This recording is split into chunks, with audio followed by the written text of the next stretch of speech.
An important proposed law for data protection, the Personal Data Protection Bill, has been in the news recently. Now, what would change if this bill becomes an act? What would be taken more seriously? Let's find out right now. Let's look at why a law for data protection is important and why it's been discussed so much. On the face of it, a data protection bill sounds like it's about protecting data, but it's not. This bill actually is about protecting your privacy. Not online privacy, but your privacy both online and offline. As Aditi Chaturvedi, head of legal at Delhi-based Cohen Advisory Group, explains, the purpose of a Data Protection Act would be to outline how data should be handled in order to protect a citizen's fundamental right to privacy. Let's not call it data because that somehow makes the discussion more technical and it's far more removed from reality. Instead of calling it personal data, let's call it your personal information. That's about you. We still find it hard to understand how our personal information gathered by a government, by companies, and by malicious hackers could do us any harm.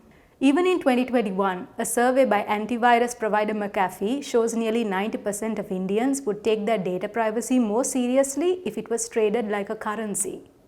And that shows how we are still trying to understand how our privacy can be affected when a company just tracks our online activity and starts collecting information about us. And that's where this data protection bill, becomes important. It shows that your data belongs to you, and no matter if it's non-confidential information about you like your face shape or your political preferences, you are the owner, and anyone collecting your information needs to have your consent first. Regardless of whether anyone collecting your information has got good intentions or no bad intention towards you, this bill emphasizes that asking for permission to collect your information is important. This is also why the bill talks about penalties for data breaches. If there was a law saying there's a penalty for failing to properly protect customer personal information, then India's cybersecurity landscape could change dramatically. As it is, India experiences a high number of data breaches. Many of the data breaches and cybersecurity vulnerabilities linked to Air India, Domino's India, on a site linked to Election Commission of India, even a firm linked to demat accounts for the stock market shares would have been taken far more seriously. Prashant Sugasan, legal director at Delhi-based Software Freedom Law Center, says Clause 25 of the Personal Data Protection Bill provides for reporting of data breaches to a government authority.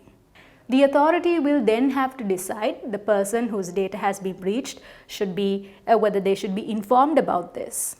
And then legal expert Aditi from Cohen Advisory adds, if it becomes evident later that this organization knew about a breach but did nothing, there would be far more serious consequences than there are currently in the absence of a Data Protection Act. So companies can't stay silent for months about your data leaking to the outside world like now what is happening. In addition, a parliamentary committee that studied the bill suggests the act should say breaches should be reported in 72 hours, which even more emphasizes your personal data leaking is a serious issue. Another way the current data protection bill may change India is not so positive. The current data protection bill allows the central government to exempt agencies from following the Data Protection Act, which is now a bill. Legal expert Aditi says this may not bode well for a citizen's privacy since it might be too broad a scope to stipulate any state agency can be exempted. Aditi further explains why broad exemption to government may not be a positive thing for your privacy. So Aditi says, for example, the Supreme Court gave a heads up to Aadhaar for very limited purpose such as targeted delivery of service. But now that scope is clearly being extended. If it is linked to electoral rolls, it can have serious consequences as it may lead to profiling like which locality voted for whom, etc.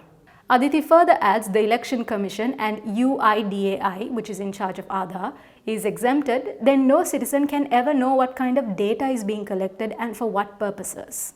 Also, the government has already installed facial recognition technology at the airports in Bangalore and Chennai, according to Aditi. The exemptions in the Data Protection Bill allow the government to exempt any of its agencies, and it wouldn't be a surprise if the authority doing FRT or facial recognition is exempted. As things stand, no one is asked for consent and or explained the purpose for which it is being used. Sugathan from the Software Freedom Law Center explains this exemption to government agencies could lead to more surveillance. There are issues with the way Section 69 and other provisions of the IT Act and Telegraph Act provide for the government to access private communications. He adds, these provisions were drafted much before the explosion of data and online communications, and there are litigations pending before the Supreme Court and the High Courts challenging these provisions. There is no reason to have broad exception for government agencies in the Personal Data Protection Bill, as such exemptions could lead to widespread surveillance, according to Sugathan. For The Print, this is Regina Mihindukulasuriya.